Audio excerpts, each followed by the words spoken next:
To introduce the book a little bit and perhaps my work a little bit, um, I have been a journalist for a long time. I've worked in mainstream media mostly for about 12 years. Uh, my first book was called Known Turf, Bantering with Bandits and Other True Tales, which was a collection of essays. Some of them were about bandits in the Jamban Valley, for instance. Others were about um, different experiences on the field, reporting on female feticide, reporting on debt, bonded labor in Punjab, reporting on religious fundamentalism seen through the prism of Sufism, etc. So that was essentially reportage with some travel and memoir thrown in. The next book was co-authored. I wrote with another friend and fellow writer, Smriti Ravindra. That book was called The Bad Boy's Guide to the Good Indian Girl, aka The Good Indian Girl's Guide to Living, Loving and Having Fun, which must be the world's longest title ever. Therefore, in reprint it has been shortened to The Good Indian Girl, because basically that's what the book was about. It was a set of stories which were about the notion of goodness, or a very particular notion of goodness which is understood or not quite understood, defined but not quite defined, specifically for Indian women or women like us who grew up in a certain time in a certain place. This is love stories. These are love stories.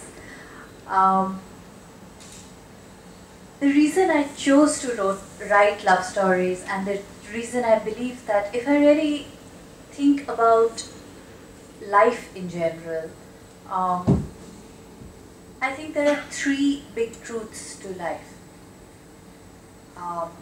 Can anyone guess what the three big truths of life are? We have prizes. Truth is you will give our first gift set of aphrodisiacs to the people who first death. Death, money. birth, and Money. well, I don't count birth because birth is, well, you know, if there is life, there is birth. One assumes that having life, you were born. But yes, it is money, love, and death. And money would sort of be about jobs, and death would be, well, death, because that's the end of life. And all our lives, we are sort of in preparation for death, except we are not quite in preparation for death, because right up until the moment that we die, we are not prepared for it. And in between this, there is love.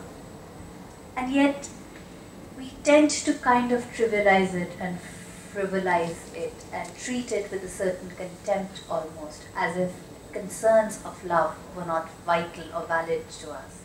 Even at a social level, in India specifically, there is huge resistance to love as a concept and love as a basic right. And I find it amazing that a society which prides itself on being a democracy, a society that prides itself on freedom, if somebody said कि हम आज़ाद देश को गुलाम कर देंगे, everybody would be up in arms, you know, willing to give up your life for this notion called a nation, a free nation. But so easily we surrender the freedom to love. And there is nothing else in life which is more important than it.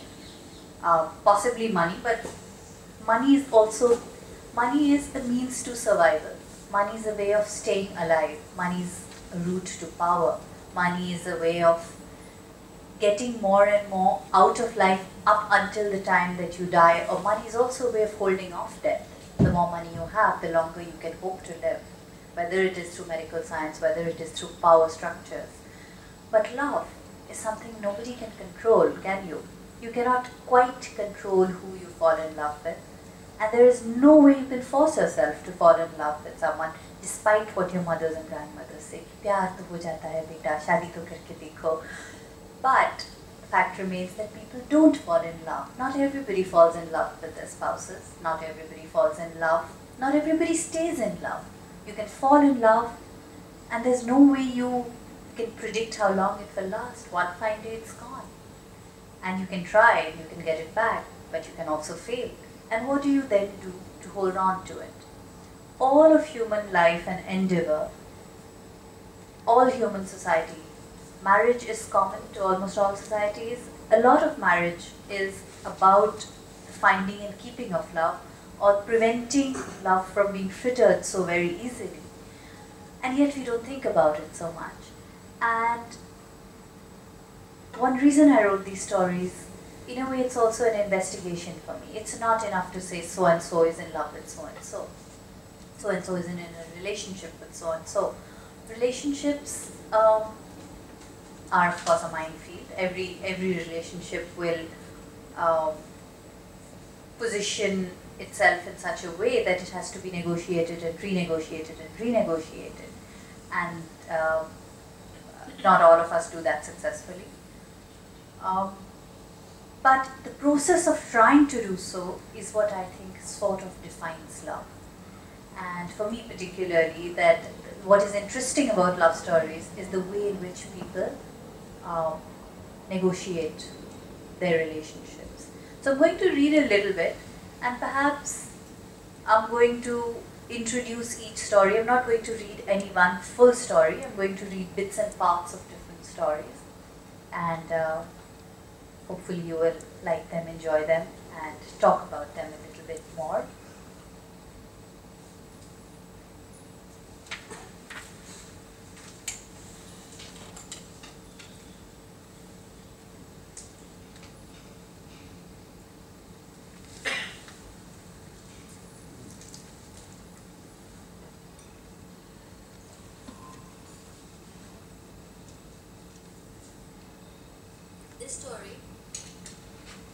This story is called The One That Went Up in Smoke. It's a story of this husband and wife. They're a couple. The wife has had a past, an addictive past, which is that she was on drugs at one point of time. She hasn't told her husband much about it, and honestly he doesn't want to know that much also. But he does know that this is a part of his life, of her life, that he will never be able to fully understand. And because he can never fully understand it, he can never fully know her. So this is his kind of struggle, and it's told from his point of view.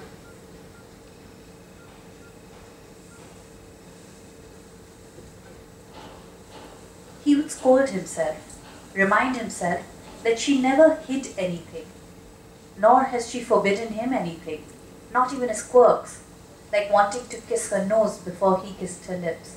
She didn't really like it, but she understood it. Affection before lust. She understood that it was important to him. He needed to believe it. Perhaps to reassure himself that affection would hold them together when lust faded. Her mysterious meetings were the only door she had slammed in his face. It stayed shut for 14 years. Accompanying her to the meetings was forbidden. So was conversation with strangers who seemed to know her, who came up to say hello when they were out together, in restaurants, in parks, in bars. A nod, a wave, she nodded back, even went up to say hello, but she never introduced her husband. Alcohol was not forbidden in the house. She often brought home a bottle of wine. She went to wine shops alone. It horrified him in the early years. No woman he knew stepped into the neighborhood wine shop. It was the scandal of the colony. He did suggest that perhaps it wasn't a good idea, especially because of he hesitated. He said, habit.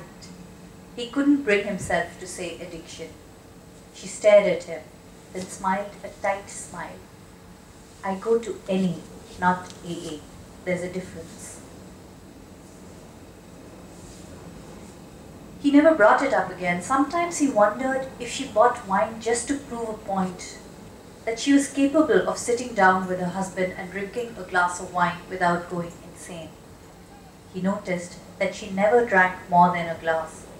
When a bottle was opened, she would sit beside him and she would keep refilling his glass, waving an elegant hand to dismiss his protests.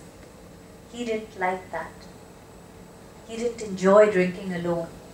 He could see she was struggling. The way she looked at the swirling red liquid, pure longing. Devils dancing around her eyes. It must be torture. But she said it wasn't hard to stop after one drink. Wine wasn't her thing anyway. What was her thing? Once she had told him that it was the love of her life. It. Brown sugar, hash, weed, meth. He'd heard the slang and even that was picked up from films. None of his friends even talked about drugs. He wouldn't know where to go if he wanted some, how to consume them. It made him feel inept, juvenile. Oh, he knew there was nothing grown up about drugs, or wine or cigars, but he could not forget that she knew things he would never know. What did he know about her if he couldn't know the things she had seen, felt, struggled against, lost? Still, he didn't know how to refuse when she poured him a sparkling glassful. He would drink. Sometimes she would stroke the rim of the agonizingly empty glass in her hand. He could never get high. He might drink the whole bottle dry, but he always slept sober. Yet he was content to stay with her, known devils and all, until the day of the blasts. 14 blasts in the city, each within minutes of each other. Trains, buses, taxis, hospitals, banks, markets. He called her as soon as he reached the office. He missed a bomb on the train by less than 10 minutes. She was frightened out of her wits. Calling every hour to check if he was in office. What was it like outside? Might there be more blasts? Was his building a target? How would he come home tonight? Would trains be running? Were taxis safer? He asked her to relax. She said, yes, thank God the kitchen is stocked, just in case there's a curfew or something. He remembered clearly that she had said this, and yet she went outside. He got home after 9. He took a taxi but had to wait until the police began to allow traffic through the barricades. Nobody answered the door, so he used his key. He called her name, thinking she might be in the bathroom. He looked. She wasn't home. He tried her phone. It rang loudly, right behind him on the sofa. He waited half an hour. Then he went down to talk to the security guard. The guard said Madam had gone out, about 7 in the evening. Perhaps, he thought, her brother needed her. Perhaps it was an emergency. She was so distraught she rushed out, forgetting her phone. He called his brother-in-law, but he was fine. He'd spoken to his sister, in fact. She'd called earlier to check if everybody in the family was safe. Why? What was the matter? What was the matter? He hesitated. Her brother didn't know about Annie. She wouldn't talk to her problem. She wouldn't talk about her problem to her own family, so he said nothing. He paced the house. At 10, he went down to the building gate. He looked up and down the road. A police van slowed down. A cop called out to say this was not a good time for a stroll. Didn't he know what had happened in the city? He went back to the house. 5 minutes later, the key turned. She entered, carrying large plastic bags, smiling. Oh, thank God you're back. I was wondering how you'd return, she said. He was so stunned that he forgot to exclaim. You were worried? He watched her silently. She threw off her dupatta, glanced at her phone where it lay, saw the missed calls, and she cocked a brow at him. He finally managed to speak. Where were you? I went to the market. She set about unpacking the bags, one of which turned out to be packed full of Chinese food. He could only repeat, the market. Yes, the market. Today is my shopping day, isn't it? I'm going to stop here. You can read the rest of the story to figure out what actually happened. That was a story about, well, a husband not knowing so much about his wife's life and struggling against whatever his wife is telling him or not telling him. There's another story I have, which is, it's one of the only stories in this collection which is from a child's perspective. It's called The One with Enough Insurance. It's a story about this girl. Her parents have split, as in her dad has left the family. And 6 years have passed, and in those 6 years she's seen her mother change, but her mother has managed to pick herself up, find work, go out, um, become a new kind of mother, a different person. In the meantime, the daughter is struggling to come to terms with whatever has changed in their life.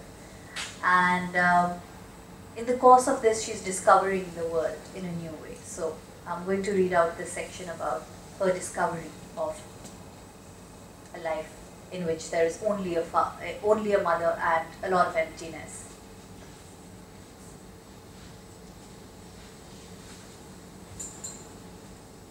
A year later, my section changed. I was grateful. My new classmates hardly asked questions about him.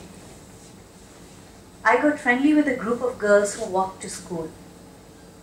On our way back, I skipped the bus and walked with them instead. One of these girls invited me home one day. It was the smallest house I had ever seen. No marble on the floor. I didn't even know you could have floors without marble. No balconies either, just a weird rusty grill on the window like a prison. Actually, it reminded me of some illustrations I'd seen once, of a mental asylum. Perhaps it was in one of those 19th century historical thrillers. Apparently, people did go mental over there. My new friends told me of at least 3 people in the building who were completely off. I went to their houses more often. She didn't approve, of course, but she knew disapproval wouldn't get her anywhere with me. Everybody said that about teenagers, even Reader's Digest. But she did make me read an article in Reader's Digest about child abuse. So I nodded my wise nod and I told her I would never be alone with a man at any time. My new friend was very solidly middle class.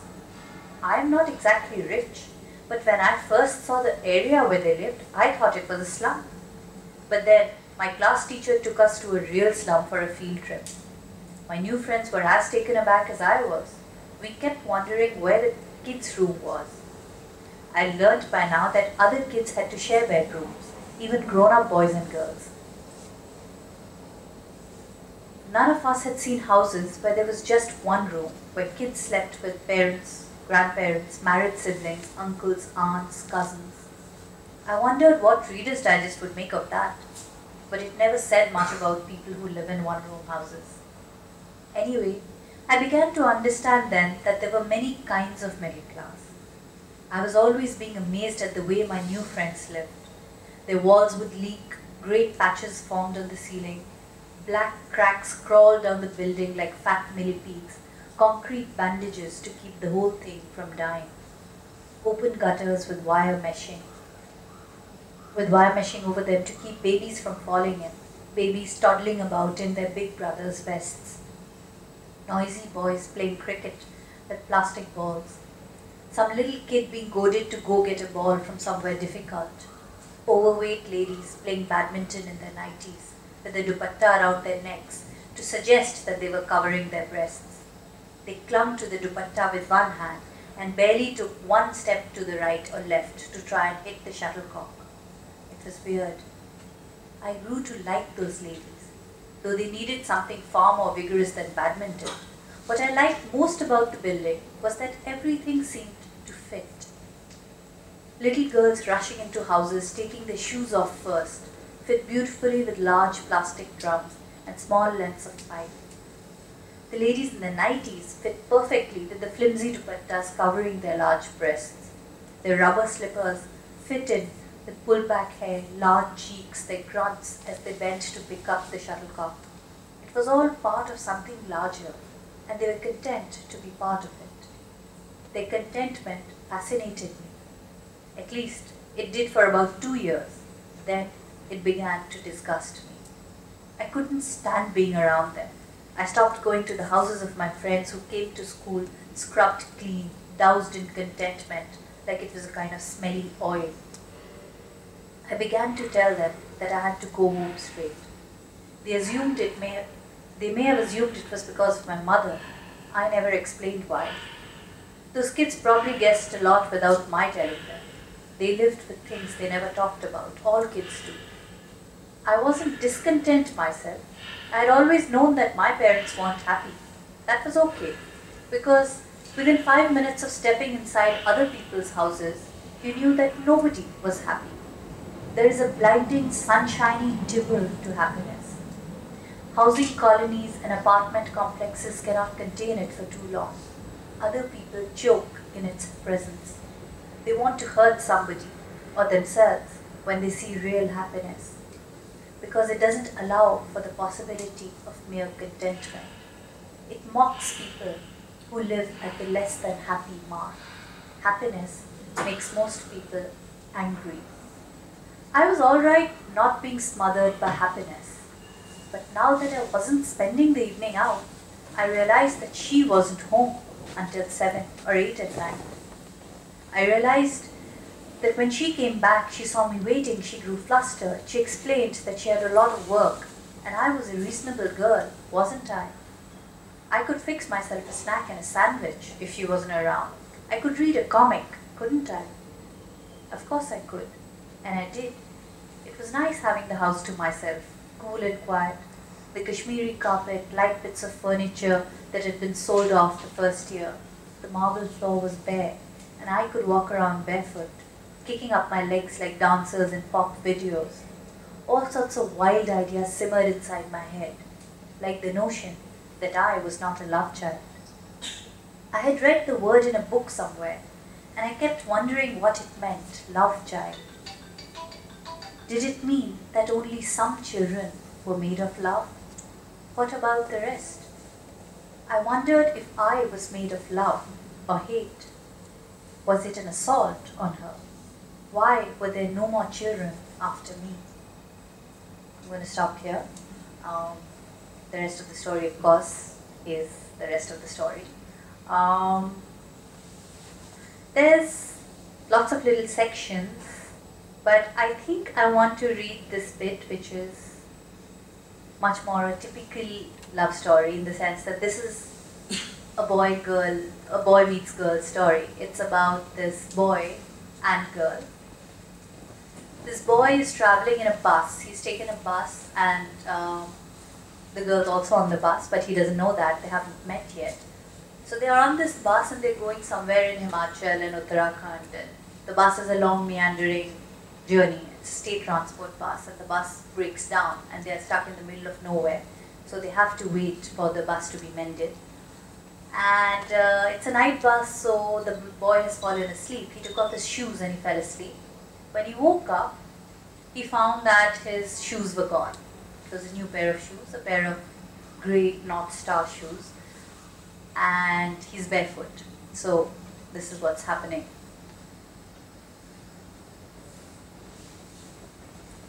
The only good thing about the hills is that there are fewer people here, less dirt underfoot, less man-made dirt anyway. Some of the passengers who had boarded the bus with me were sitting at the lone dhaba, breathing out smoke. I looked at everyone's feet. I wasn't expecting to find my North Stars, but the ground was cold and ticklish, and I envied them their shoes. Should have listened to the conductor. The Sardarji gave me my chai in a tall steel glass, which I appreciated. I wrapped my hands around it, crossed the road. That was the side with the railing and a steep drop into the valley. If you fell, you'd die with an impossibly pretty view. Cute cottages, swirls of smoke, emerald cut into hills like winding staircases. Dots of color that you knew were human beings, but they were so tiny you couldn't imagine them having problems. Not very big problems at any rate. A moment later, she was at my elbow. A steel glass cradled between her hands like me, she too leaned against the railing and stared into the valley. What place is this? I shrugged. First time I've come up here. She sipped her tea in silence. I glanced at her from the corner of my eye. Probably Pahari. Those cheekbones, those eyes. 25, give or take a year, probably MPhil or PhD student. The sweater was definitely Tibetan market mal. She turned her head and caught me looking at her. I blinked. How long do you think it'll take? I asked. She looked away. Depends on where you're going. Of course, the usual super senior attitude, wants to ask questions but doesn't want to answer any. I knew enough girls like that at the university, and I didn't want to know any more. She could talk, she could stay here, And throw attitude? What did it matter? I looked over my shoulder. Our driver was stretched out on a khatia. The bus wasn't going anywhere in a hurry. I puffed out my cheeks and exhaled. Valley of Flowers? She suddenly asked. Sorry? You're going to the Valley of Flowers? No, I said. No, I don't care much for flowers. I do. Okay. I like flowers. And she looked around the hills as if she might spot some. After a while she added, some flowers, not all. I see. She'd finished her tea and was staring into the bottom of the glass. That wasn't enough. No, I agreed. Funny, no? They're so generous with portions up here. Chandigarh upwards, you see big parathas, this much lassi, that much malai, but never more than a thimbleful of chai. It suddenly occurred to me to be polite. Well, chivalrous. Whatever. Between men and women, it's almost the same thing. Do you want me to get you another chai? Oh, no, thanks. She glanced down at my feet. In fact, I should be getting you some. Give me that. She took the glass out of my hands and walked back towards the dhaba. I stared at her retreating back, at her legs, at her feet. Grey-blue North Stars.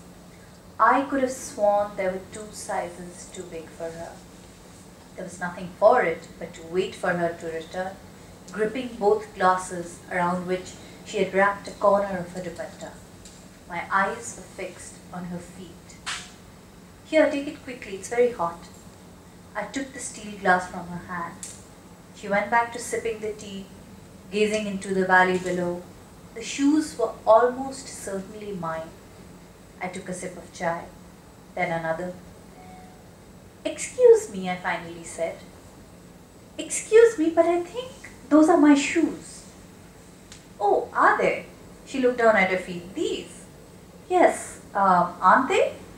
For a minute I wondered if I could be mistaken. Then I began to work myself up into a temper. I should have guessed. You were sitting just ahead of me, weren't you? Yeah, okay, so maybe they're yours. I didn't know what else to do, so I took them. What do you mean you didn't know what else to do? You normally do this? They don't even fit you. Yes, but my shoes were gone. I looked all over the bus. Somebody must have taken them. They were brand new. Bought them for this trip. And then I saw these shoes and they were right under my seat. So I thought maybe the thief left these behind. So I took them. Right.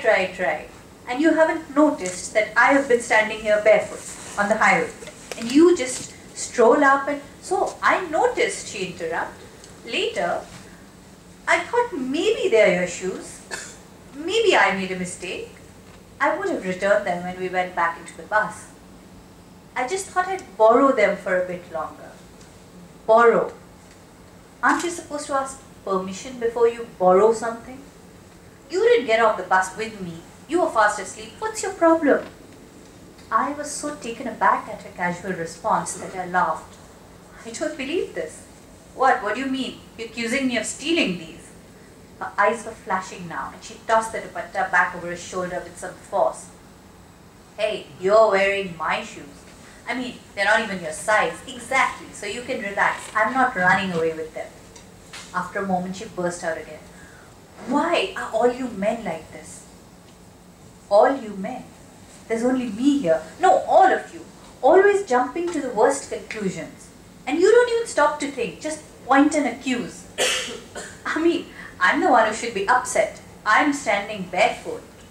So I'll give them back. Yes, please do. I will. Okay. Fine. I'm going to sit in the bus. Then I'm going to take them off.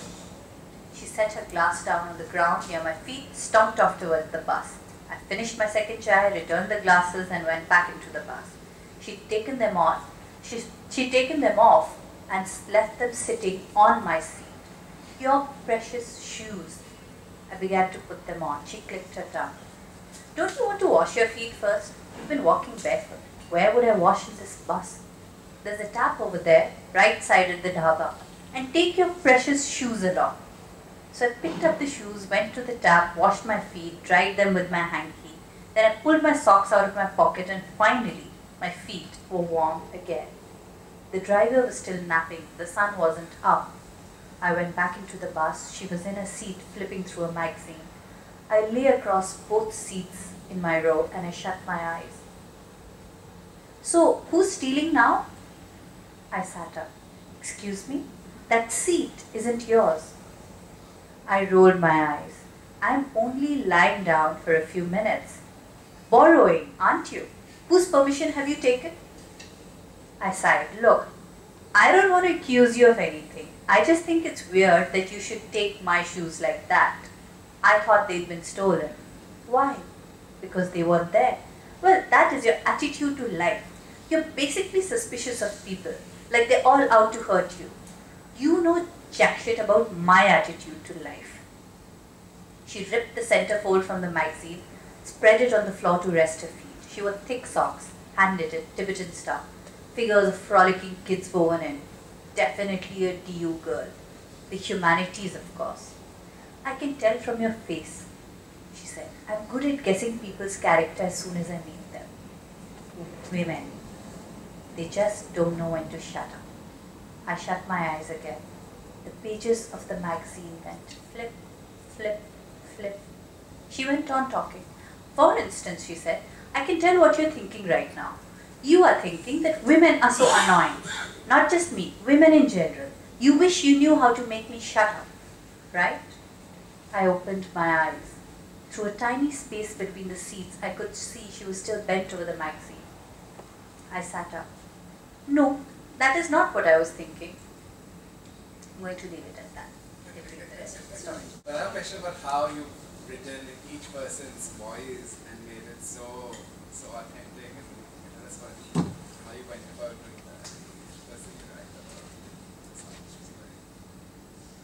Well, some of it is training, I suppose, Yeah. which is that, I mean, I've been writing now professionally for 12 years, but I started writing in college, so I'd say about 15 years now. So one of the things that we teach ourselves to do, because I never went to any writing course or college or anything, but at some point I felt the need to train myself. So we formed peer review groups and we started forming groups and showing each other our writing. And we do exercises. So you have to train yourself to listen to people, the ways in which people talk. And the rest of it is character building. So when you build a character, you have to be careful that that character is not you. Every character can't be you because then it just sounds false. It sounds inauthentic.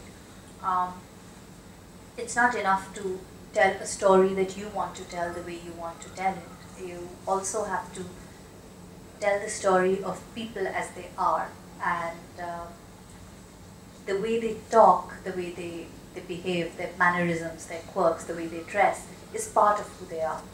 So as a writer, you have to train yourself to notice the context, for instance, the buildings, I mean, where people live, how they dress, everything is a whole world. It's a mini world, and that world is not the same as somebody else's world.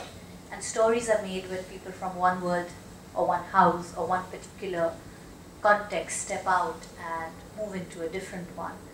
So that you have to train yourself in a way to stay true to your characters, and when you make a mistake, your other writer friends will tell you that, hey, you know, something went wrong here because this character suddenly starts sounding like another character. It's not true to their character.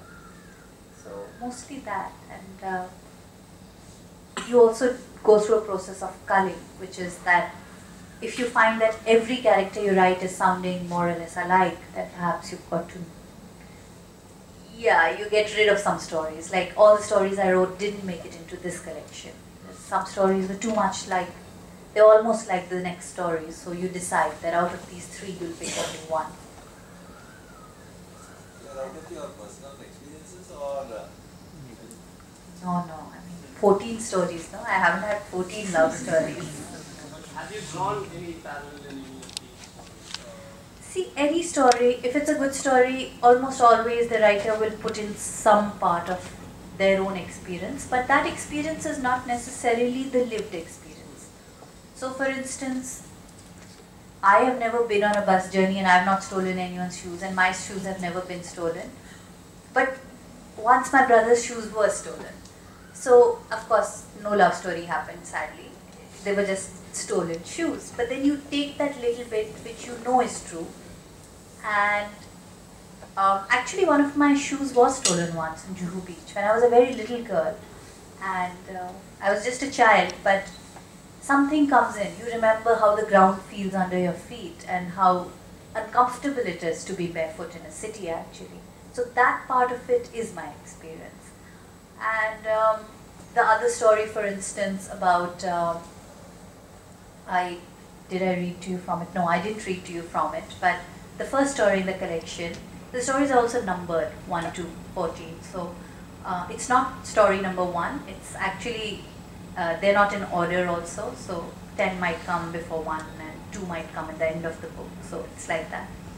But the story that appears first in this book is the story of this woman who, she's sort of 58, she's retiring, and for the last few years, maybe about 12, 14 years of her life, she's been in love, but she's in love with the voice of a railway announcer. The people who say, ये गाड़ी इस platform पे नहीं उस platform पे जाएगी, ये गाड़ी तेज़ गाड़ी है, और ऊपर कुछ हो गया है, there has been a problem, the people should not panic, etc., etc. There is a man who makes these announcements. Normally it's a woman's voice, you must have noticed in the trains, but sometimes a man's voice will also appear. She's heard this one voice 12 years ago, 11 years ago, and it's sort of become like an obsession with her, to the point when she takes a train because in this train she hears his voice. In another train, she keeps trying to take more and more different trains, but there's always this one particular train in which she hears his voice. And all the years of her life, this has been enough for her. She's never thought that I should get married or whatever. She's quite happy. Inside her own head, she's having a relationship. She is in a relationship. And what she does is, she knows that she has the option. If she wants to, she can go, she can make inquiries, she can hire somebody, she can go to railways and find out who is this man. But she doesn't want to do it. Instead, what she does is, in her mind there is a voice, and she looks for a face to match the voice. So when she's traveling, she'll see a face she likes, and she decides to just take that face. It's like, I like that man's face, so I will attach this face, the idea of this man, to this voice that I am in love with. And when she gets bored of the face, she has the option of changing it. So that is her story. And obviously that is not my experience. I have not been in love with anyone's voice, but I have been on the trains and I've heard those voices, and I've seen the women who actually do not have a relationship, do not have functional relationships in any case, and they fall in love with ideas, with the idea of somebody's voice. So many people have these phone affairs. Have you, I don't know if any of you actually know, but I see lots of women, even young women, they talk to people on the phone mostly. They hardly ever meet the man. It's just on the phone, it's about his voice. And to that extent, how do you decide, when do you decide that this is real, this is virtual? Is it real? Is it unreal? Is it not real? Who are we to lay out these distinctions? Especially if people are actually happy in these relationships. So a lot of these stories come out of that, out of what I see and imagine people to feel rather than what I myself felt. Yeah, just a question. There was a lot of description in what you mentioned. So, in your opinion, is dialogue more important or is description? I think that depends. Except for this last story, I've avoided dialogue mostly. Consciously, I've avoided dialogue because I wanted not so much to focus on what people were saying, but what people were feeling. And I think that love, particularly in any kind of emotional situation, what people say is secondary. They may say one thing, but what they feel is something else. If you like, and if we have time after this, I'll read out just this one other passage, which is dialogue, but which I've not written like dialogue. I've kind of jammed up the dialogue because it's just words, words, words, words, words coming out. And when people are in a relationship, they use words, but they use words in an almost manipulative way, sometimes to woo a person. and sometimes to break up with a person. So I wanted to not use dialogue as far as possible, but where I've used it very consciously. Yeah, and also what I noticed is that the previous two stories you had a central character, so the story revolved around one person more than a dialogue between. It's told from the perspective of one person. Yeah, but the last story is the only one which is not. It's told from third person perspective. Yeah. So I guess that's probably why one of the reasons why there's less of dialogue in the game. Yes, because there's no internal world. That in the last story, all you see is what you might see from the outside. Have you ever had a writer's block?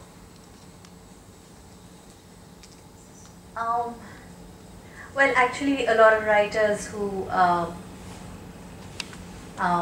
was just at another college recently and with another writer, and she said that there is no such thing. And there's a difference between being an author and being a writer. So writers write, and you have a block to the extent that today I may not feel like writing. You may, for instance, feel like a block is of 2 or 3 different kinds. One is a block on something you're already working on. You've gotten to some point in a story and now you don't know what to do. In that particular context, you may not know what to do. And sometimes you wake up in the morning and you sit in front of your computer or you sit with your pen and paper and the words will not come. It's just like you just stare at it and stare at it and stare at it. There are no ideas, or there are no ideas that you can translate on page. Then there's another third kind of block, which is where you are forcing yourself to write, but the structure is not coming together. You just don't know. It's a kind of structural block that you're generating words, but you're not sure if it's adding up to anything. So these things can happen, and the only way past it and through it is to actually just keep writing. Like one of these stories, the one that I read out about this woman who goes out when the blasts happen, it took me almost 1.5 years to finish that story. At half of it, I sort of felt like I know this character, but I did not know what story to give her. I just did not know what to do. So I wrote about 1/3 of it in one go. I put it aside. I worked on other stories in the meantime. I came back to it after 6 months. I wrote a little more. I put it aside for 1 more year, and then I finished it after 1 year. But in the meantime, you have to keep writing. If you stop writing, you cease to become a writer. You become an author. If you have a book out there, or if you have a published book, that makes me an author. But the moment you use writing block as an excuse that I'm blocked, I can't write, then next thing you know, 1 month has passed, then 1 year has passed, and then years have passed. You've written nothing new for a really long time. I don't know if you can still call yourself a writer. There's another writer called Jithal. When I was younger, I remember taking a workshop with him. And he described himself consciously as a working poet.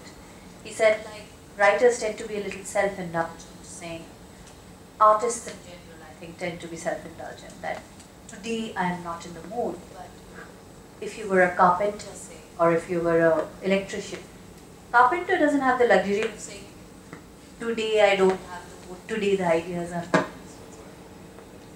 Today there is no inspiration. Inspiration is one thing, but work is work. If you're a writer, your work is to write. You cannot say, I have a block, therefore I cannot write. Your job is to work through the blocks. So that's what I think. I can ask, how do you, as a writer, consciously, at least in your case, really play with these different genres? Because you've traversed poetry, you've traversed theatre, reportage, fiction. Do you approach each differently? How do you negotiate?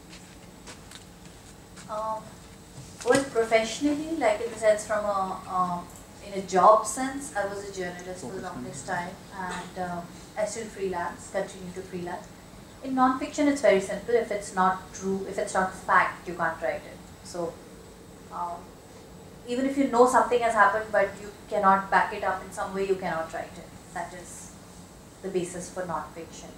So you can write personal essays, for instance, like I went there, I saw this, I experienced this, I feel this. But if you're doing reportage, then you need something to base it on. Like if you go somewhere, you need to quote somebody. If nobody is willing to talk to you, you can't write. That is how I approach non-fiction. Non-fiction is almost research-based, so I do it if I'm researching something, or if somebody asks me to do something. That work is usually commissioned, so that is how that works. Poetry I usually approach in dire moments, which is that when you I wait for it to happen, mainly because poetry is something that comes to you to some extent. I think the inspiration excuse is, if I had to use it somewhere, it would be for poetry, because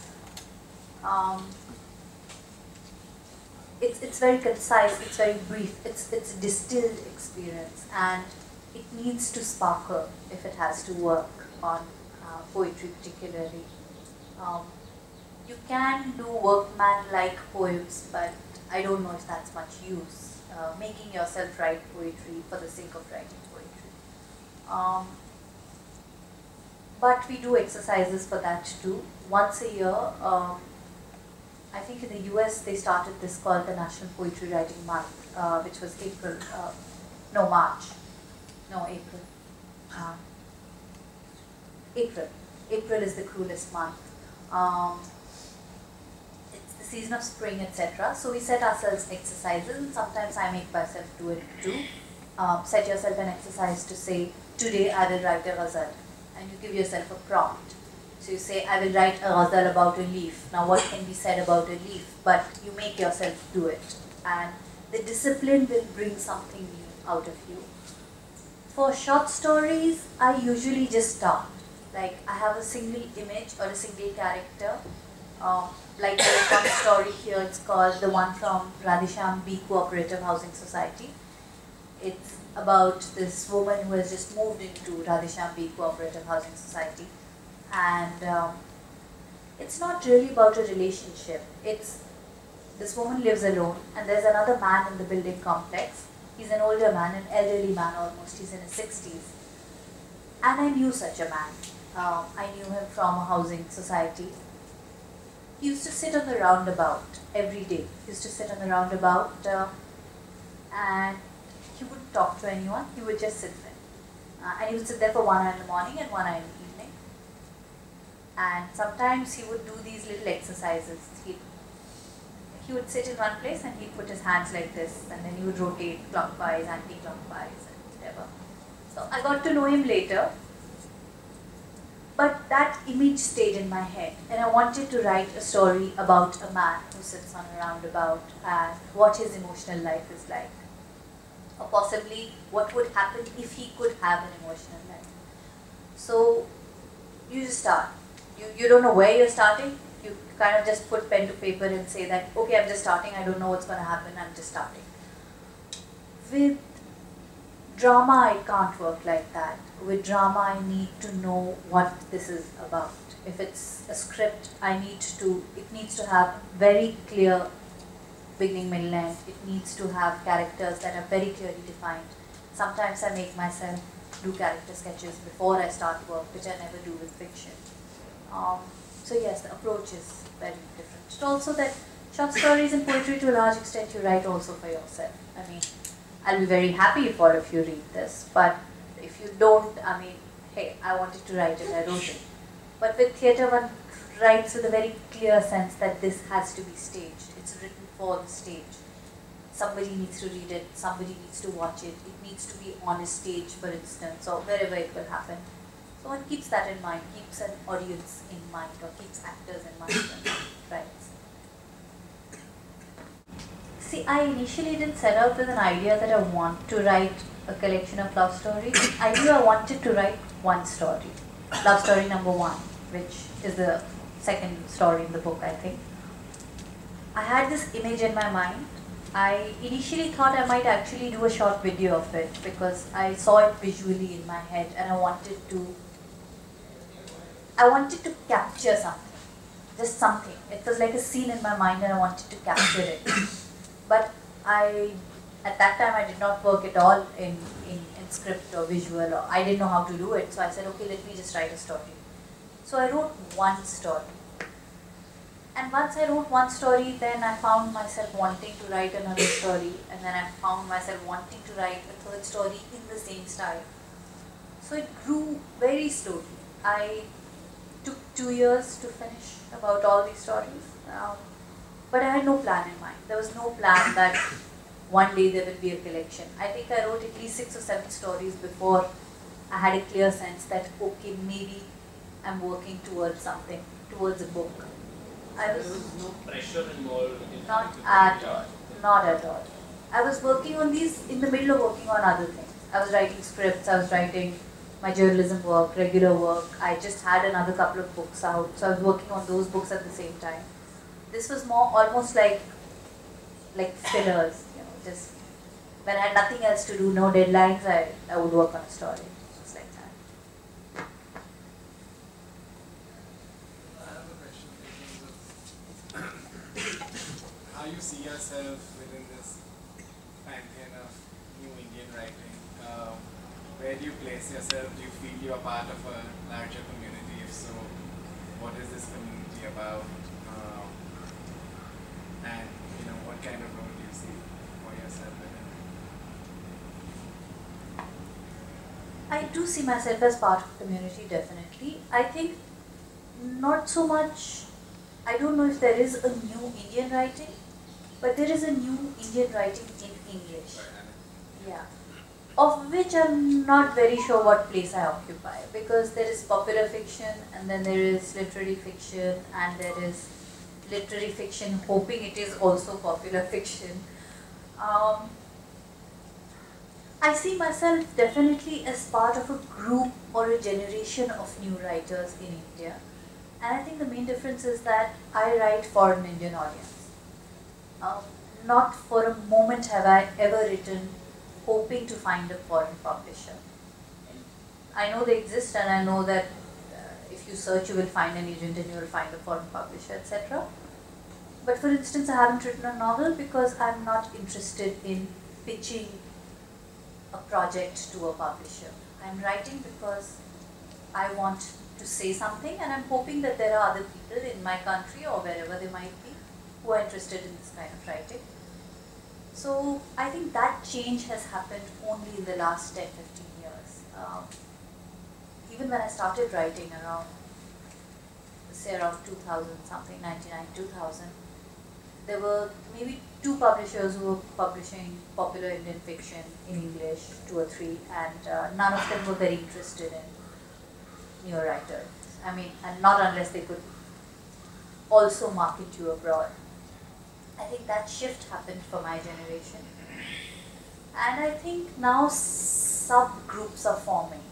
So we don't see ourselves as one big mass of new Indian writers working in English.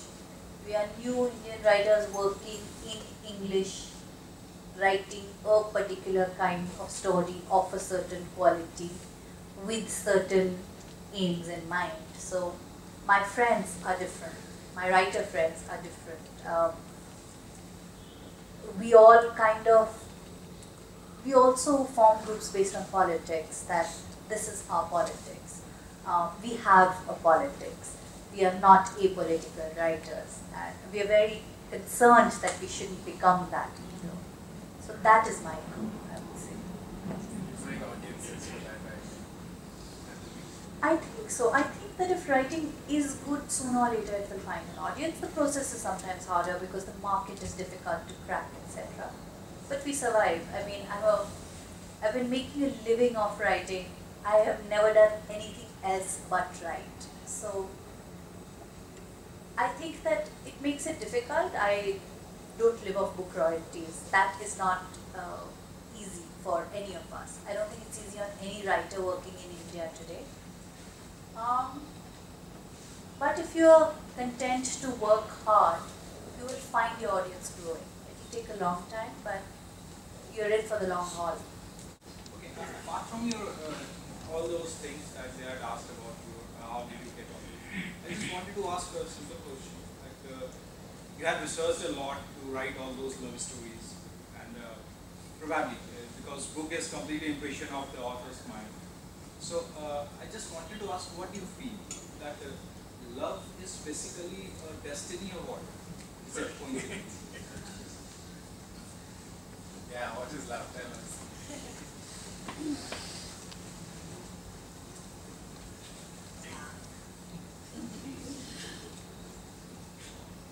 No, it's not destiny. I believe that at some point you have to give yourself permission to fall in love. And I think deep down, your subconscious, maybe not consciously, you don't say, today I will fall in love. That doesn't happen. Tried it. That absolutely does not happen. But I think somewhere deep down your subconscious has something shifts in your mind or heart or whatever you want to call it. I think it is possible to resist falling in love. It may not be possible to resist attraction. You see somebody you're attracted, but you are not in love with them. How can you define this? The attraction and love? Well, I think It's not defined. attraction is not, okay, this sounds like a terrible thing to say, but love involves hurt, attraction doesn't. If it doesn't hurt you in any way to be around a person or not be around a person, then you're still sort of in attraction space. You may want to see a person, but the moment it starts to hurt, then love. That is what I feel. I completely agree.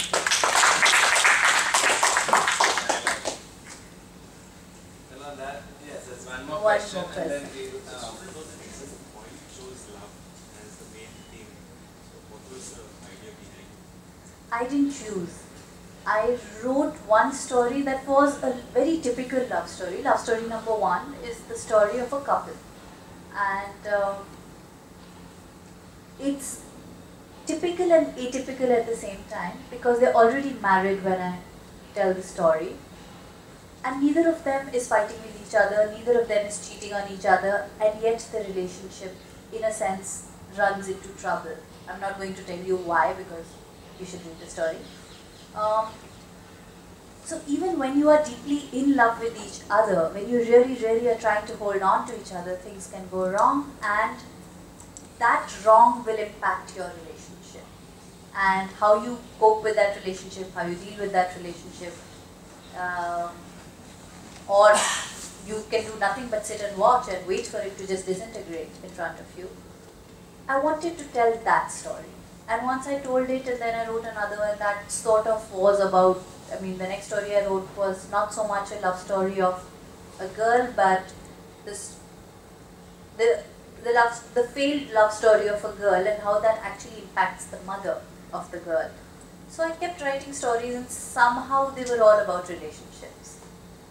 It wasn't conscious, it wasn't planned. But once it happened that way, then I put together a collection. We're glad you did. Thank you. Thank you very much. Thank you. All of you. And,